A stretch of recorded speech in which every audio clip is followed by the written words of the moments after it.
জানেন যে শহীদকে হত্যা করা হয়েছে, সেই গ্রামের একজন সন্তান, তার 4টি ছেলে মেয়ে আছে এবং তারা সবাই অপ্রাপ্ত বয়স্ক।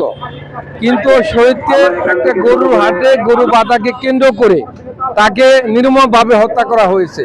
আমরা যারা তাকে হত্যা করেছে সঠিক তদন্ত করে প্রকৃত অপরাধীদের শাস্তি আমাদের একমাত্র দাবি।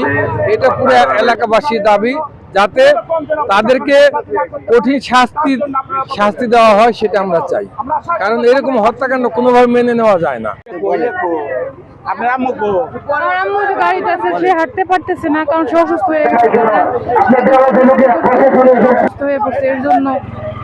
আর আমরা আমার আব্বুর খুনিদের ফাঁসি চাই, সূক্ষ্ম বিচার চাই সরকারের কাছে। আমরা সূক্ষ্ম বিচার চাই, যেন ওইটার তদন্ত ভালো মতো হয় এবং যারা আসামি তাদেরকে ধরে বিচার করা হোক, আইনের আওতায় আনা হোক।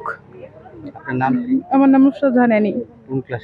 আমি এবার অনার্স সামনের বছর ভর্তি হয়েছি, ফার্স্ট ইয়ার থেকে সেকেন্ড ইয়ারে, ধামরা সরকারি কলেজ।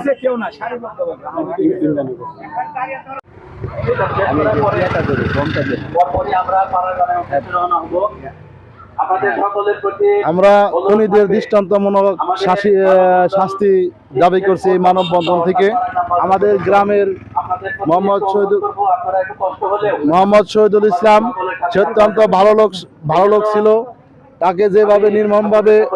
আপনারা সকলেই অবগত আছেন যে গত 26শে মে দিবাগত রাত আনুমানিক 12টার দিকে আমাদের মঙ্গলবাড়ি গ্রামের কৃতি সন্তান মোহাম্মদ শহীদুল্লাহ কায়সারকে মব সৃষ্টির মাধ্যমে তাকে হত্যা করা হয়েছে। সেই হত্যার প্রতিবাদে মঙ্গলবাড়ি এলাকাবাসী অর্থাৎ আশেপাশে যারা আছে, সেই হত্যার প্রতিবাদে আমরা এখন মানববন্ধন পালন করছি। সেই মানববন্ধন পালন করার প্রধান উদ্দেশ্যই হচ্ছে